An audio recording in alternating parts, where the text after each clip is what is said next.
session is very, very important to every project manager, every leader, even to your superior. I tell students or organizations when I go to train that every leader wants individuals that will help them achieve the results of what they've been tasked to do. And how can you tell how you are doing without metrics and KPIs? You can't tell how you're doing.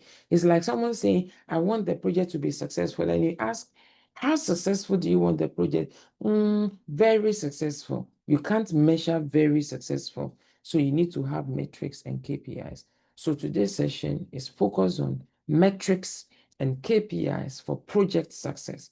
And it is meant for PMP aspirants, people preparing for PMP, and those are already certified that they want to use this as a refresher. Today, our learning objectives will cover these 5 areas. By the end of this session, you will understand key metrics and KPIs for measuring project success. You will be able to apply earned value management metrics, example, cost performance index and schedule performance index. Then 3, you would be able to interpret agile metric. You will understand what velocity is, you will understand what cycle time is, and you will understand what throughput is. And then 4, you'll be able to translate results into corrective actions. And then 5, you will gain some exam tips for PMP success. And this QR code is for you to please scan and send me your first name, because it will enable you to be able to chat with me on WhatsApp, your first and last names, and your PMI ID today, Monday. I beg you, so that I can work on your PDUs for you. So these are the learning objectives. So we may want to ask ourselves, why would we say metrics and KPIs are important? 1, they help provide objective measures of project health. How can you tell that you are doing well on your project without metrics? So metrics and KPIs will help you to be able to determine how your project is doing in an objective manner, because you can measure it too. Metrics and KPIs would help you make data-driven decisions. Your decisions will not be based on whim and caprices that I think, without any basis. But because you are measuring, you can tell the trend, you can tell where you are, you can be able to forecast, and then you can take decision whether to continue projects, whether to kill the project, whether to continue but modify, or just continue without modifying. So that is one of the reasons metrics and KPIs are important. Improve stakeholder confidence.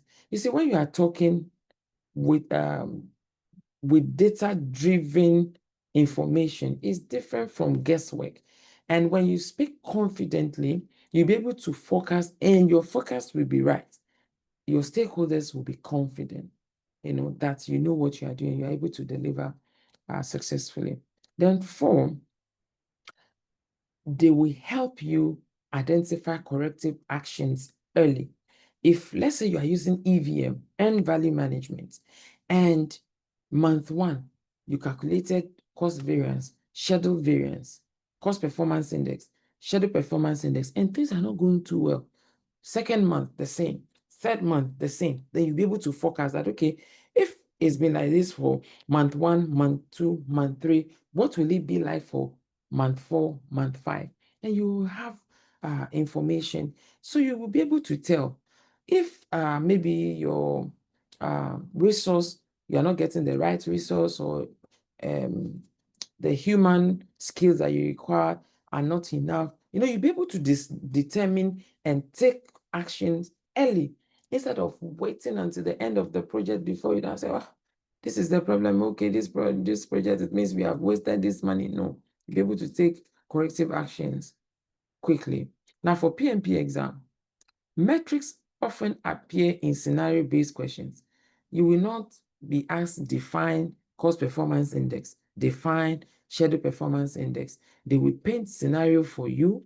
And in that scenario, you should understand. Let's say you are given a question and they say CPR is 0.8. You should know what that means, so that's what, and then they can give you maybe 2 or 3 projects with the cost performance index, schedule performance indexes, and then for you to tell which of the projects are doing well, or which of the projects is doing well or better. Okay, so you need to understand this metrics and be able to interpret them. Now let's look at types of metrics.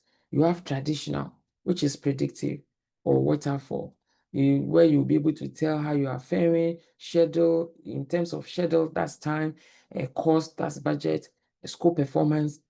As you are delivering, if you have your WBS, for instance, the work breakdown structure, you'll be able to, we have something we call traceability, requirement traceability matrix, where you are able to trace every requirement that you elicited from your customers or your stakeholders back to the scope. And that's when you'll be able to tell you are doing well. And that would also help avoid what you call scope creep. Then the EVM, earned value management. This you will meet in your question, in your exam. And this can be useful for you. I have friends that are not even PMP certified, but they have mastered the EVM, and that is what they use in the organization, and they are getting promoted. Cost performance index. This is when you want to measure the efficiency of your money. That's for every 1 cedi, for every 1 naira, for every what is it, $1 that you are spending, you are getting work equivalent to $1, or work equivalent to 1 cedi. I'll use cedi because I'm in Ghana. Work equivalent to 1 cedi. So if you calculated cost performance index and you are getting 0 point something, it means for every $1, let's say you calculated and you got 0.85, it means for every 1 cedi, for every 1 cedi work, you are getting 0.85 cedi worth of work. So your spending is not efficient. So for every 1 cedi, you are losing 15 pesos. You are losing 0.15 worth of work. The same with SPI. You are looking at, okay, if for every 2 hours, I'm supposed to get this amount of job done, am I getting it done?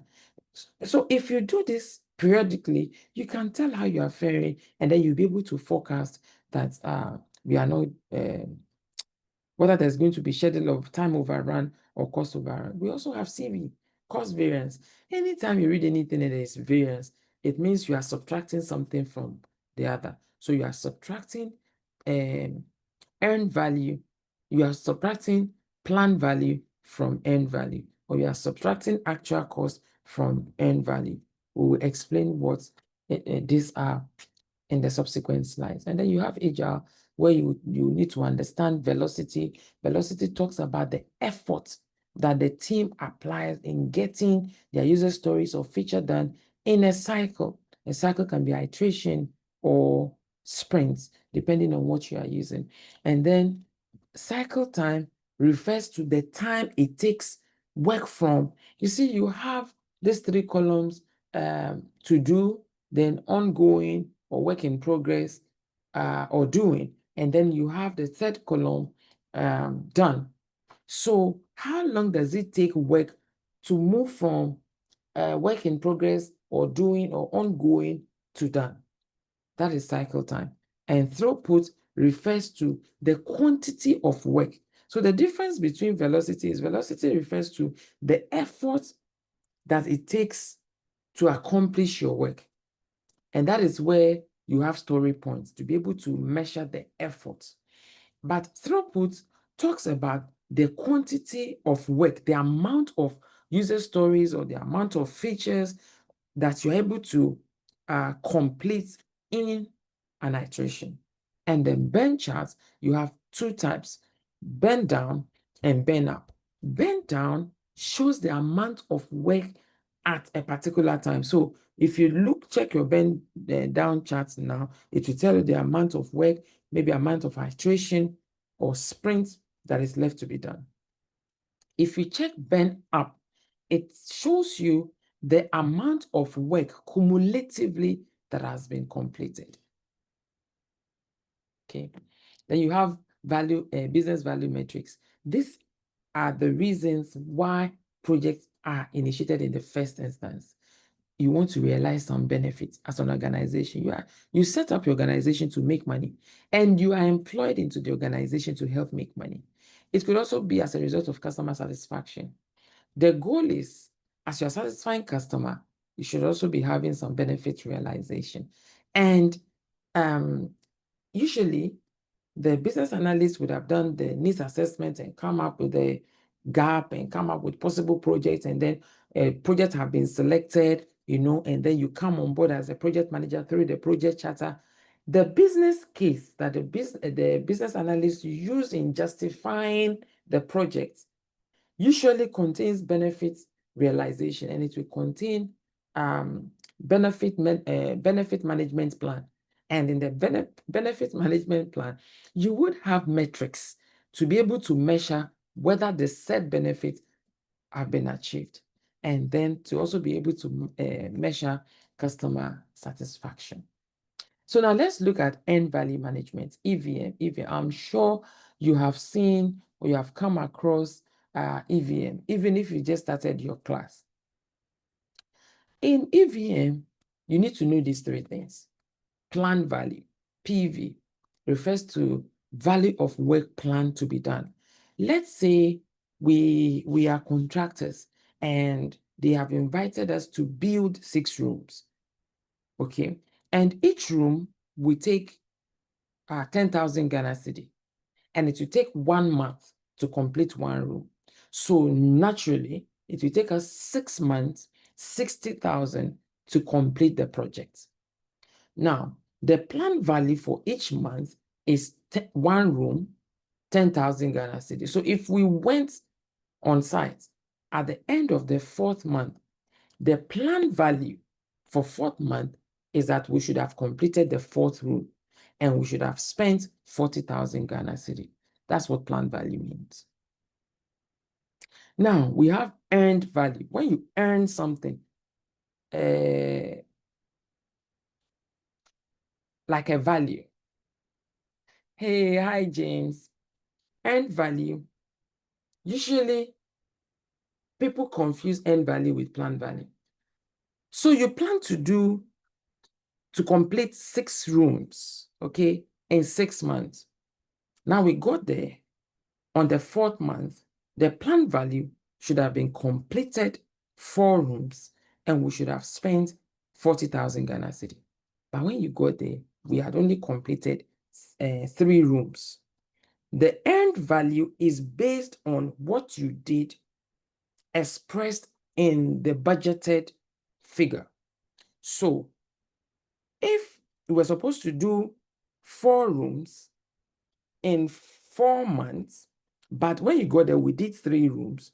3 rooms should translate to 30,000 Ghana cedis, right? That is our earned value, 30,000, because every room should be 10,000. We've done 3, so that's 30,000. What is the actual cost of the 3 rooms? Maybe we spent 55,000. That is the what is it called? Actual cost. So the planned value will be 40 at the end of the 4th month, but we did only 3. The end value will be 30,000 Ghana cedi. The actual cost that we expended will be 55,000 Ghana cedi. If you didn't get anything, I hope you got this explanation. I sincerely hope you did. Please note, formulae will be tested in PMP exam, maybe CPI, SPI, CV, SV, and you are expected to understand what SPI of, say, 0.8 or 0.9 means, okay? If you are joining and you will need PDUs, please scan this QR code and send me your name, your first name and last name as you have it with PMI and your PMI ID. Please, today, Monday, send so that I can compile. When you don't send them early, I end up missing some of the names. So please, if you already have any of PMI certifications and you want your 1PDU, scan this QR code and send me your name. So now let's look at the metrics under EVM. We have the cost performance index, which I say is you are checking how efficient the money you are spending on your project. And the formula is EV, earned value, divided by actual cost. If you divided EV by AC, okay, I made mistake with this time. If you divided EV by AC and is greater than 1, then it means that you are under budget. Under budget here means that you are spending lesser than you plan. It means you are doing well with money. It means when you finish, if you continue, when you finish, you are likely going to have some money left. What does it mean?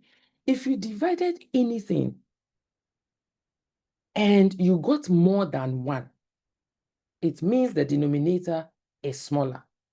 If you divided 2 by 2, it will be 1.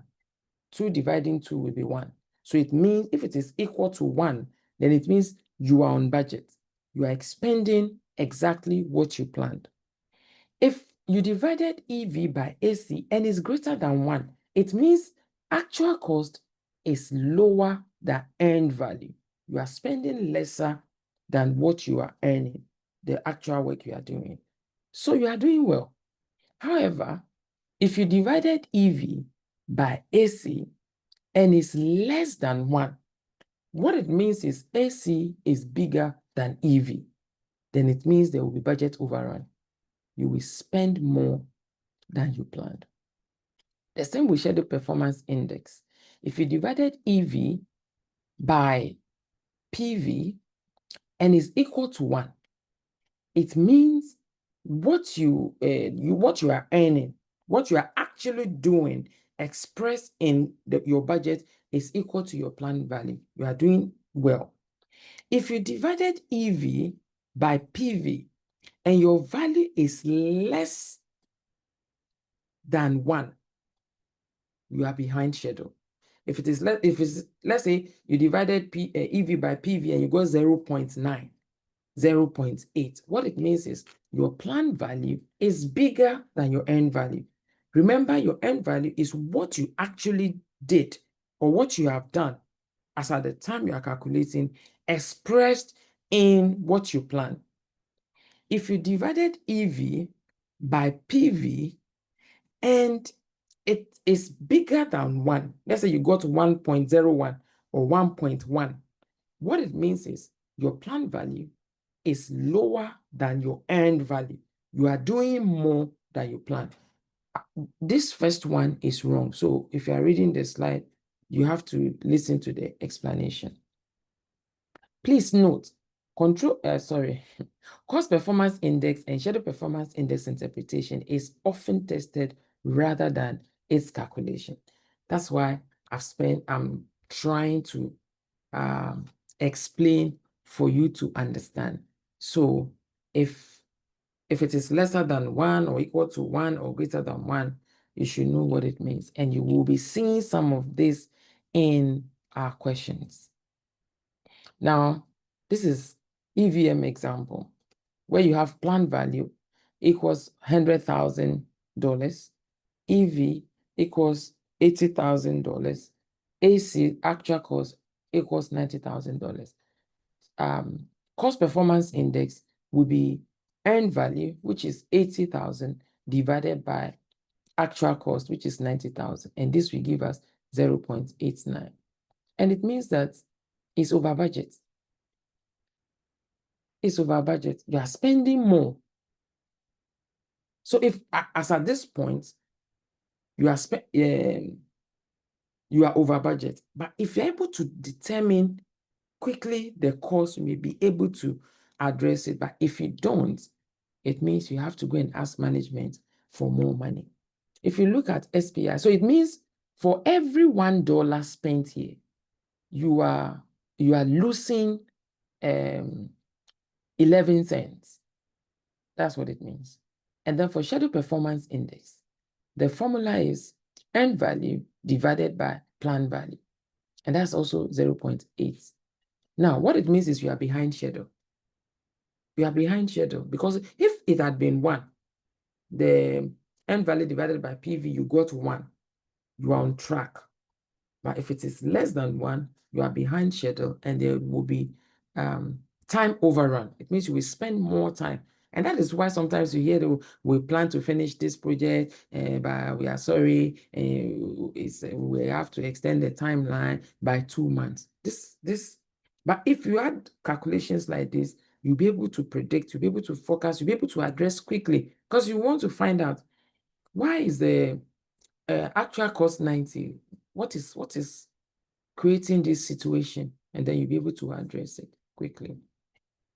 And this example, the corrective action will be for you to control costs, like what I just explained now.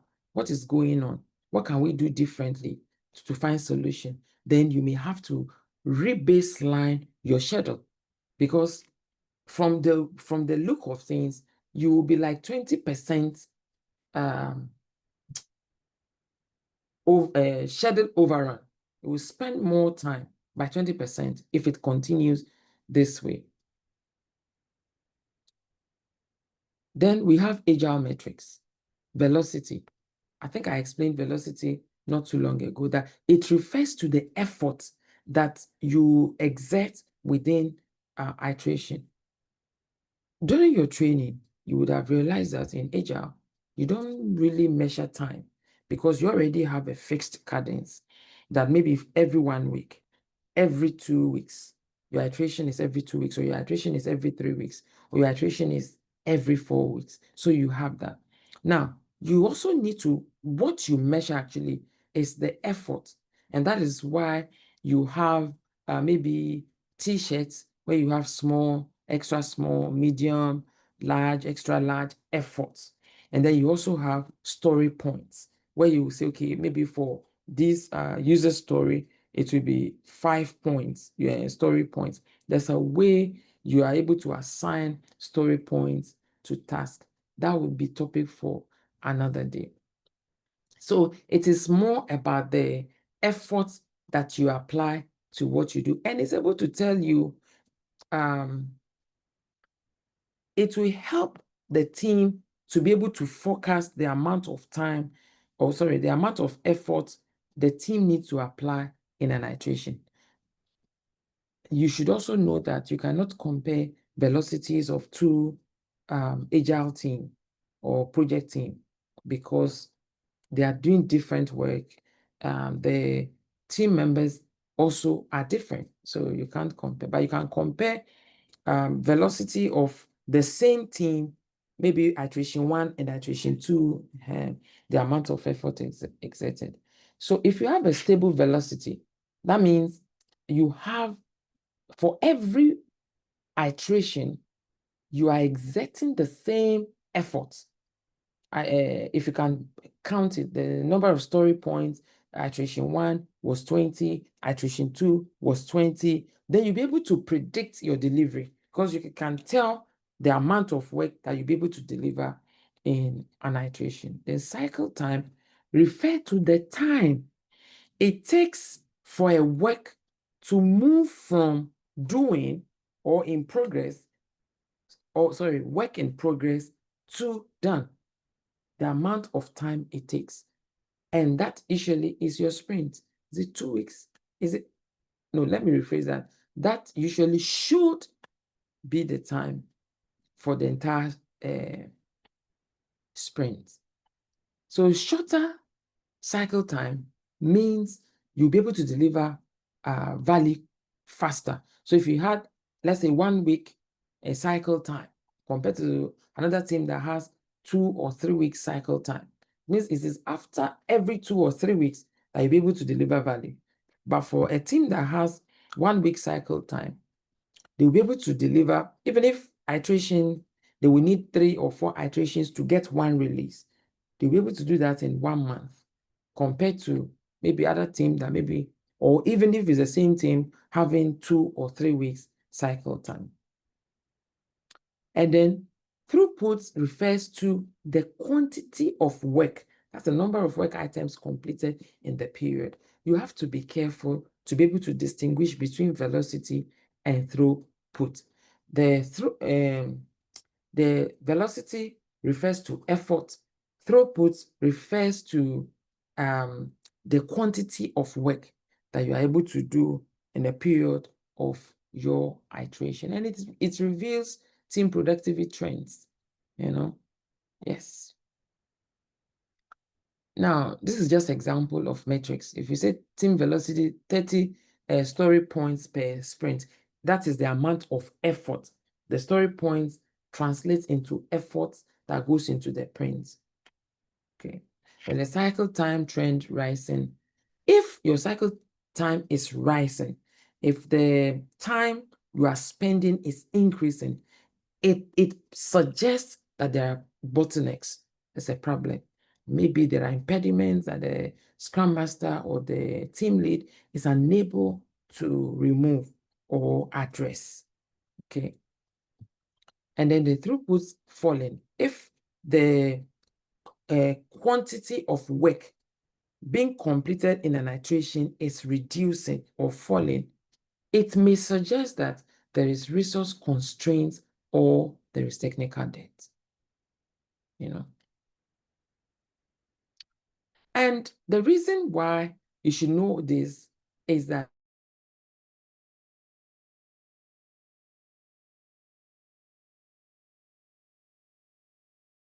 index that is lesser than 1. Cost performance index is earned value divided by actual cost. If it is lesser than 1, it means we are spending more, the actual cost. So what do? You reduce costs, T is missing, or you re-estimate, or you adjust scope. But you as the project manager cannot just do this on your own. You have to maybe inform the program manager or your general manager, whoever you are reporting to. If schedule performance index is lower than 1, then you may have to fast track or crash. You remember what fast track and crashing is? That is where maybe you, instead of executing tasks in linear motion, you may decide to do them in parallel or concurrently, or you tell your project team members to do overtime. But be mindful that fast tracking and crashing do expose project to some risk. Or you can decide to adjust priorities, So this is actually a possible question. They can say, okay, a project has a 0.8 SPI, Schedule Performance Index. What are possible corrective actions? And they may put these 3 and then put one weird one. You should be able to understand that fast tracking, crashing, because a Schedule Performance Index of, say, 0.9 is suggesting that what you are supposed to accomplish in 1, you are accomplishing in 0.9. So you are short of about 10% of the time. So what do? You fast track or crash or adjust priorities. That's what it means, So you need to understand how you can address some of these issues when they occur. If velocity is declining, that is the effort the team is exerting in the iteration is declining, you remove impediments, because it has to be that there are impediments, or you refine the backlog to ensure that the backlog is representing what the customer wants. Because every time at the end of an iteration, before a new iteration, the backlog has to be prioritized. So it's a prioritized backlog that should be given to the team. If a cycle time is the time it takes for the team to move work, from work in progress to done. If it is increasing, you may have to streamline workflow, reduce work in progress. In fact, when you are using adaptive, you don't want to pile work in the work in progress. You see the 3 columns, like the first column is like the parking area, where you have the task or work to be done listed. And then you move work from there to work in progress or doing or ongoing. You don't want to move work. Let's say we are 6. You don't want to give me work when I've not finished the task I am on. And so when we look at the work in progress, we have 7 or 8.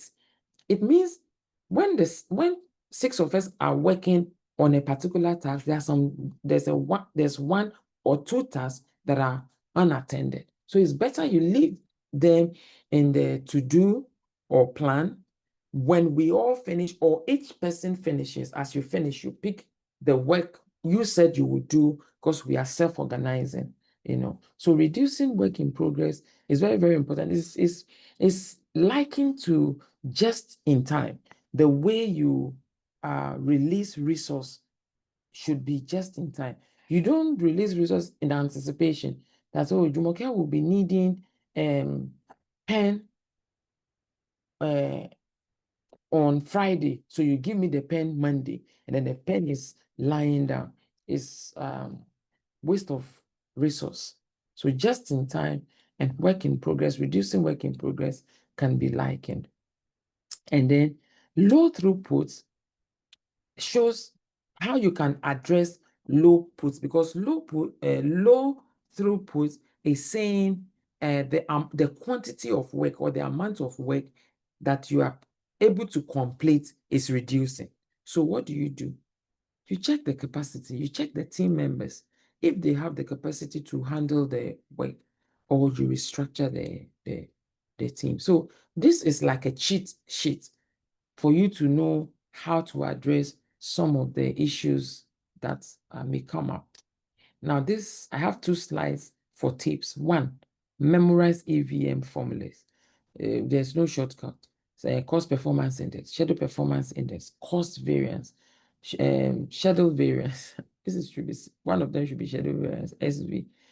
Estimate at completion. Estimate to complete. Estimate to complete means you had budget at completion. You started work. Then maybe when we got to the site the 4th month, and we realized that instead of 4 offices or 4 rooms, we've done only 3. Instead of us to have spent 30, we have spent 55,000 Ghana cedi.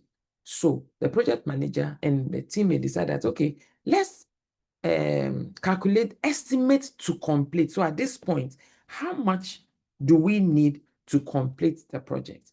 So whatever we need to complete the project will be added to the 55,000 that we have already spent. That will be the estimate at completion, which will be different from budget at completion. And so if you have the budget at completion and you have the estimate at completion, VAC, variance at completion, you subtract. So if the estimate at completion is bigger than budget at completion, it means over budgeted. We have spent, no, not over budgeted, there's cost overrun. We have spent more because estimate at completion exceeded, estimate at completion, EAC, exceeded budget at completion. Budget at completion is what you have when you use your 3-point estimation, or you use the bottom-up estimation when you do your web breakdown structure. So what you get there becomes the budget at completion. It includes your contingency reserve. Okay, so if you had the kind of issue I explained now, at the end of the 4th month, you should have completed 4 rooms, 40,000, but you did 3 rooms and you have spent 55,000. So logically, you know that we have not even done 4. If you did 4 rooms and you have spent 55 cedi, that 55,000 will make some sense. But so at that point, you will have to calculate estimate to complete. The reason why you need to do that is for you to be able to ask for additional funding before you actually need it. And then the variance at completion is for you to be able to tell how you feel. 2, understand interpretation and calculation, like what I just did now: estimate to complete, estimate at completion, EAC, SV. What does it mean when CPI is 1? What does it mean when CPI is less than 1? What does it mean when CPI is greater than 1? You know, expect scenario questions. Example, cost performance index is 0.8. What should you do? Expect it. But the beauty is there are multiple choice questions. So even if you forgot, but you understand, you'll be able to know what the answers are. Agile metrics focus on concepts, not calculations. You know, what does it mean? Recognize which metrics fits which scenario.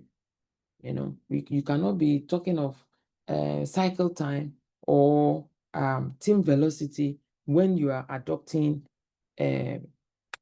predictive methodology. And hybrid exam questions will combine EVM, because that is predictive, plus agile insights. So when you are reading question that is hybrid, bear in mind that it would have traits of both adaptive and predictive.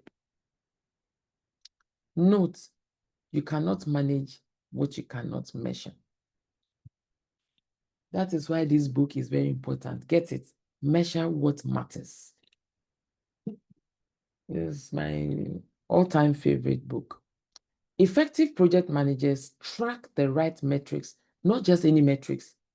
It's like using Pareto charts. You have 7 challenges. You should know the one that is weightier. Then you exert your time, energy on the weightier matters, not the one that if you solve is answering to just 2% of the questions or of the challenge or problem. But you look for the one when you solve is handling about 40% of the challenge or 50% of the challenge. So it's not just any metrics. You need to track the right metrics. And metrics and KPIs will give you value delivery. And this is one of my favorite slides, because I feel sometimes when we are preparing for PMP, we need encouragement. We need someone to tell us we can do it, we can make it, because truly you can. You can. Because yours truly, when I wrote PMP exam, I say it unashamedly that I failed. And they had to come and pick me out. Like, I became so weak that I couldn't. I was in denial, you know. And I remember the woman that came to take me out gave me a hug. I was so disappointed, but I made it. And look at me today. When it comes to PMP, not only in Ghana, in Africa, if they are mentioning names, my name will come up. So if I could do it, if this coconut head can do it, you can do it. Let's quickly answer some of the questions. Let's answer the 10 questions, and then if you have questions, you can ask. Like we do, I will show the question and give you about 5 to 10 seconds for you to drop your answers in the chat box, and then I will reveal the answers. Okay, let's roll. Question 1. So please take your pen and paper, because we'll be doing some calculations here.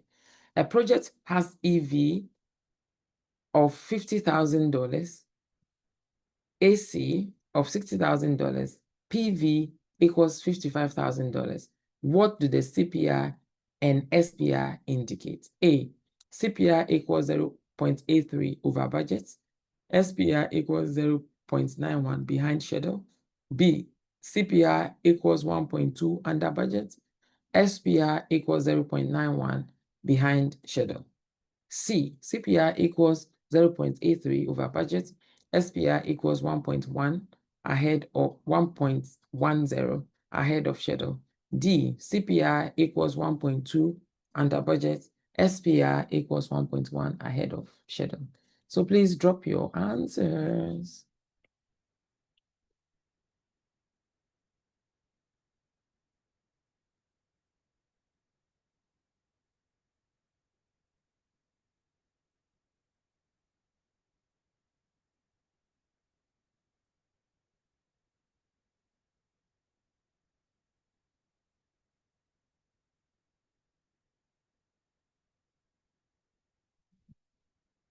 Hey, no answers yet.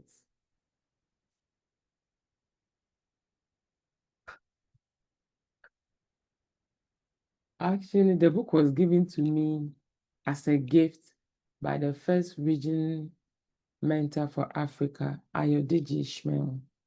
So I'm sure we can search where to buy it. No answer. My heart. Yes, what's up?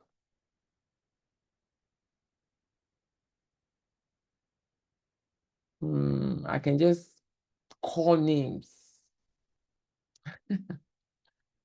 Yes, what's up? What's up? Okay, I see 3 answers. Oh, I'm hoping they are answers. So let me count to 10. 1, 2, 3, 4, 5, 6, 7, 8, 9, 10. Let me first spy the answers. Okay. Yeah. 18. Let me clap for the 3 bold ones who typed their answers. Question 2. Your project's CPI equals, I'm sure this is 0.78, please. I guess I was tired typing. 0.78.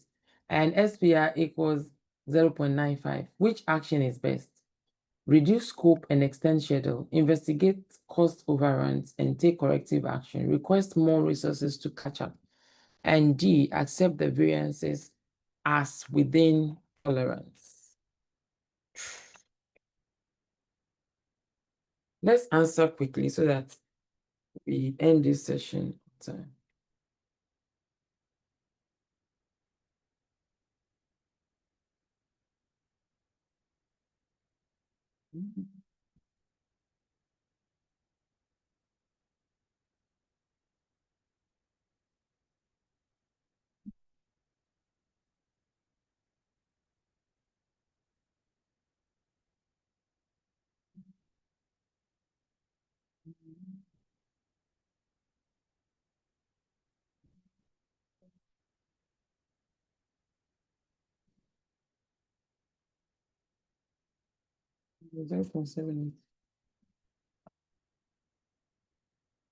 All right, let me count up to 5 and then I show the answer. 1, 2, 3, 4,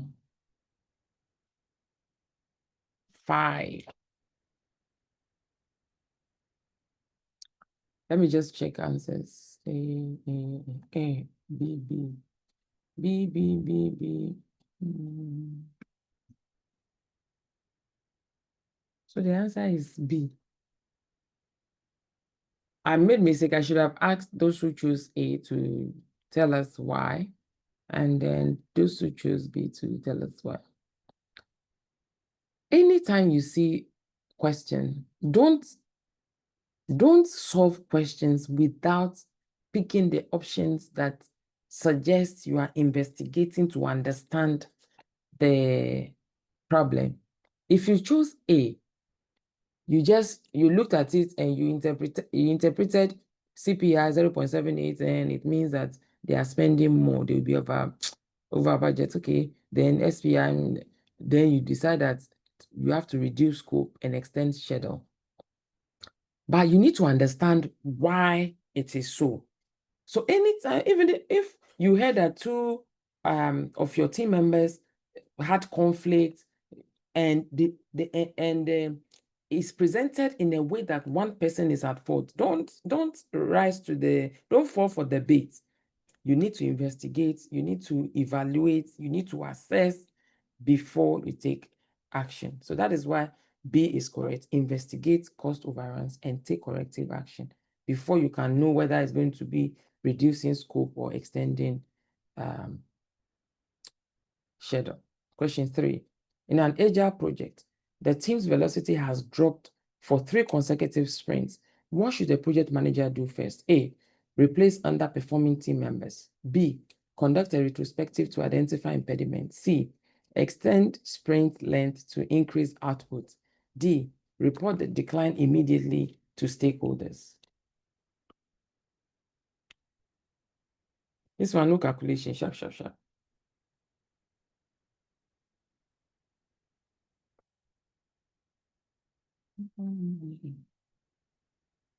If you listen to my explanation and you followed it, you should get this question right.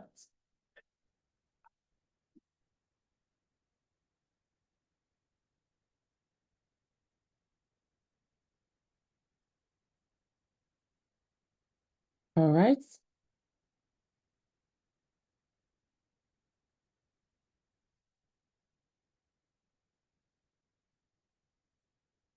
Question 4. So in Agile, declining velocity means impediment or scope clarity issues. I think I even mentioned it during presentation. Okay. Question 4. A project manager noticed that cycle time is increasing while throughput remains constant. What does this suggest? A, the team is working more efficiently. B, the backlog is shrinking quickly. C, work is staying in progress longer, creating delays. D, the team should increase story points.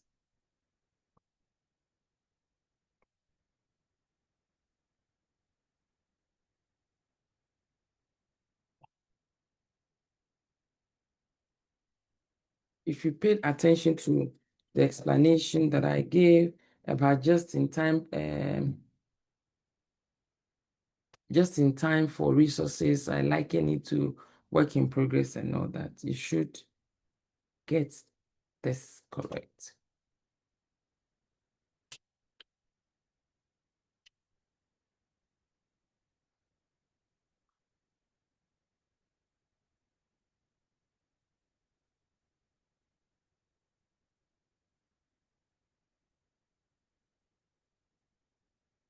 Cycle time is the amount of time it takes work to move from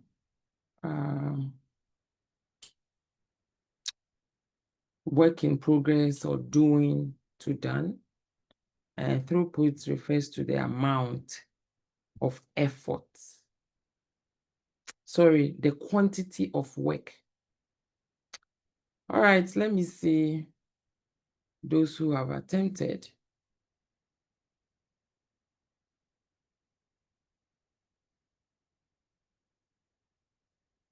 Is this Albert Fiagbe?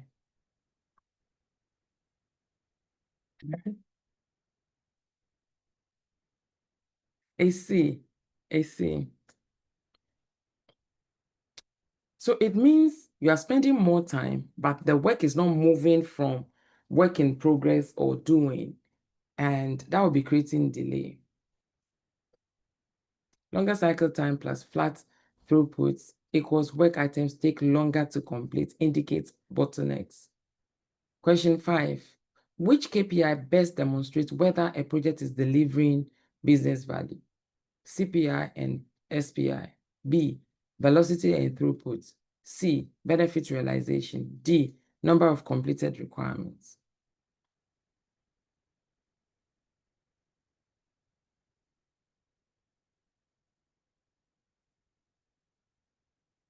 So let me count to 5. We should answer and get it quickly. 1, 2, 3, 4, 5. Let me check. Oh, let me clap for you. Because you know that one of the principles of Agile, Agile, is that early delivery of value and in continuous manner. So you can't be telling me that, oh, the work we are doing, when you see it, you will see.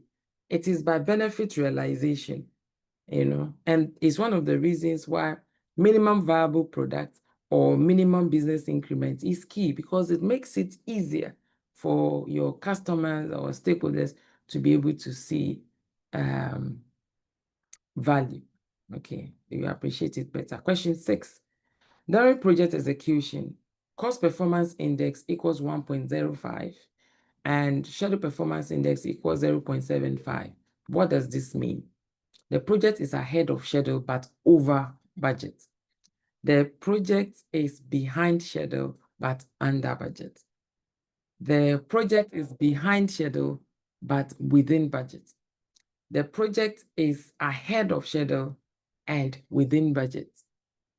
What is the answer?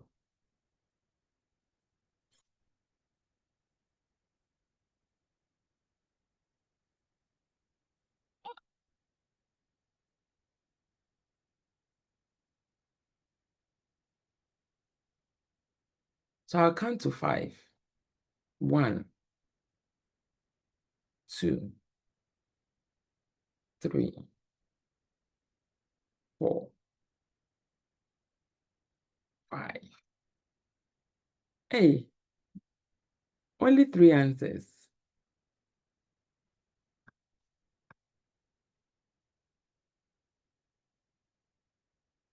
The people answering, I hope they are not the certified ones. They are the ones preparing for exam. So this is greater than 1. It's more than 1. It means the actual cost is lower than the end value. It's a good thing. They are spending lower than the work they are doing, the work expressed in the budget. Okay, so it means maybe you made an estimation that maybe you're a fashion designer and you are going to sew for a group of people, 250 people, but you had made an estimation that a yard is 10 cedi and every choir member will use 4 yards. But as you started executing the project, you realize that a yard is 8 cedis. So you're achieving what you're supposed to achieve, but your actual cost has reduced. That is when you can get a CPI of 1.05. But your schedule performance index, which is a reflection of your end value divided by your planned value, if it is 0.75, it means your planned value exceeds your end value. That's why you are not doing so well in time. But in what you are spending, you are doing well. So you are behind schedule. This, you see, I won't say they because I put the question together. I have switched the terms because if you're not careful, you will assume the CPI stands for schedule, the way I've arranged the answer, and the SPI stands for budget. But the CPI stands for budget and SPI stands for schedule. So in terms of budget, we are doing well. So we are under budget. We are not spending up to budget. But for time, we are not, we are behind. We are behind. And what it means, what behind means is we will end up spending more time. We end up spending more time. If it had been 1 point something, then it means we are on track and we are even achieving more than what we should have achieved within the timeline. So you have to be careful with the behind and under, ahead, just be careful, but I'm sure you'll be fine. Question 7, a PMP exam question asks, your CPI equals 0.85, which is the best forecast for project cost? Estimate at completion equals, this one you should have, you should learn it. If you don't learn it, it will be guesswork. Estimate at completion equals budget at completion, BAC divided by CPI. Budget estimate at completion equals AC. There are 3 ways that you can, there are 3 conditions with their corresponding formula for calculating EAC. At this point, I didn't mention it in my slides. So if you don't know it, you may not be able to answer this question. But let me see. Which one? I simulated all the questions myself.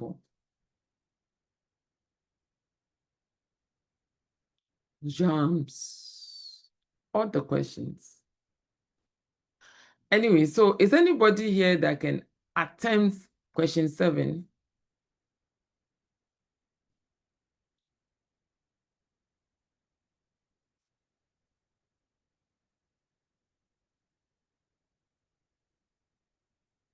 Okay. I like, oh,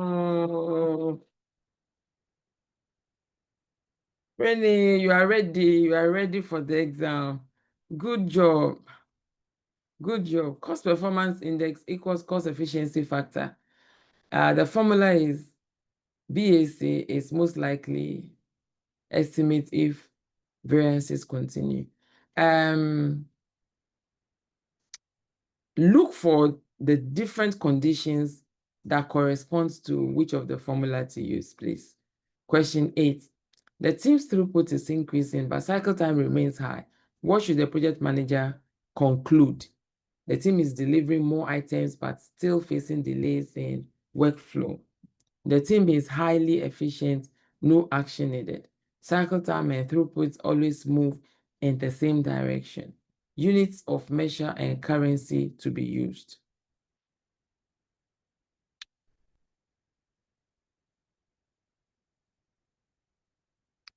Quickly.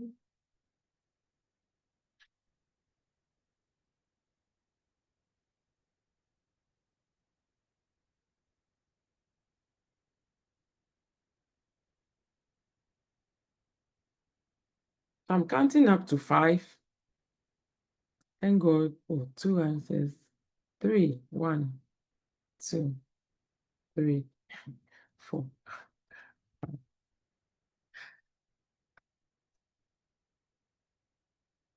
Hey. It's like the question is not difficult.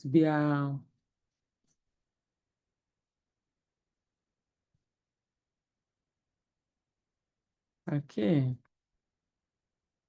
Oh, A is the answer. Question 9. While agile metric would best help the, which agile metric would best help the team forecast the amount of work they can complete in the next sprint? Cycle time, velocity, throughput, SPI.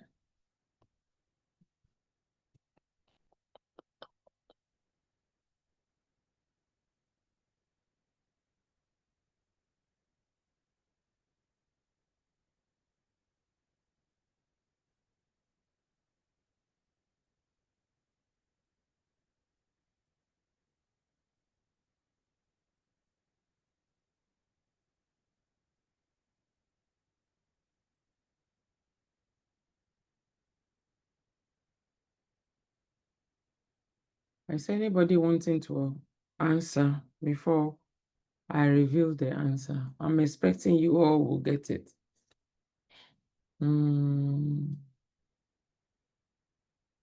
Okay, let's check it. Velocity helps in predicting work, and I remember saying you should not compare velocities of two different teams. And the last question, a project sponsor asks, is the project successful? Which is the most appropriate way to answer? Report CPIs and SPI trends, provide stakeholder satisfaction survey results, share benefits realization compared to business case, show team velocity and throughput graphs.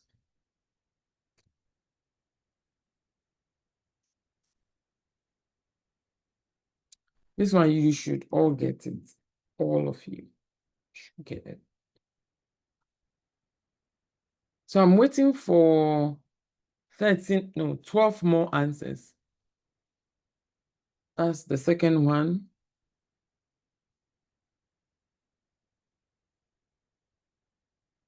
The third one, the fourth one. Just try. Put something there. There's no harm. The fifth one.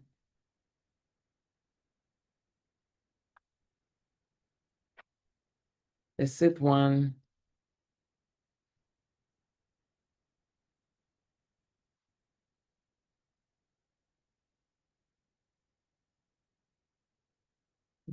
Okay. Looks like seventh one. Some people don't want to. So I see. The only reason I can say that you are not copying each other is I don't show the answer, but the way you can measure that you are doing well is benefit realization. That's it. It's not from your perspective or any other. So on this note, we ended today's. I had sequence of things to present, but I was looking through the sequence and I felt, let me treat this because it seems to be very kind of tricky, not very interesting. And that's why I chose this topic today. And next week, I'll go through my sequencing. But before we end today, please feel free to follow me on LinkedIn, on Instagram, on Facebook, on YouTube. I'm there as Jumoke Lafenwa. And on TikTok, I'm there as at Jumoke Lafenwa, Coach Project Management. You can scan this to please send me your PMI ID for your 1PDU. Today, send me, don't just send hi. Then you are waiting for my hello before you now. Just send your first name and your PMI ID. First name and last name and your PMI ID. And I have a channel where I give different updates. Now I am on PMICP for those who are in the built environment, construction, consultants or construction professionals. And then very soon I will also be advertising or training for PGMP. So please join my WhatsApp channel to receive such updates. Before we close for the day, do you have any question or something, a topic you want me to address so that I note it for subsequent? Or you attempted some questions and you were not very clear, you want some explanation. This is the time to do that. Is there any like that?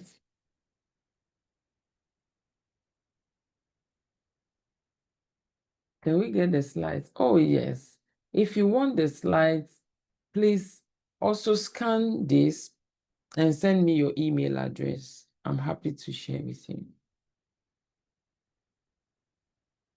I just have to edit the minor mistake. I hope I remember all. Yes, any other question, please? All right. On that note, I'll say good evening. Do have a lovely day. And if you are preparing to write PMP, please don't be overwhelmed.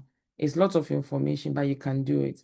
The people that are passing PMP, they have one head, like your beautiful head. So you'll be fine, okay? And if you want any support that, I don't know, that you think I could offer, send me a message and I'm happy to support you. It's my lifetime mission to encourage, support people to become PMP certified because I believe as we become certified, we would be impacting our region, we'll be managing projects better, we'll become more responsible, even to our families, because you apply it to parenting, to your siblings, your family, everything, if you do it well. So do have a wonderful day and follow me and let's stay connected. So much welcome, Rima. Good night.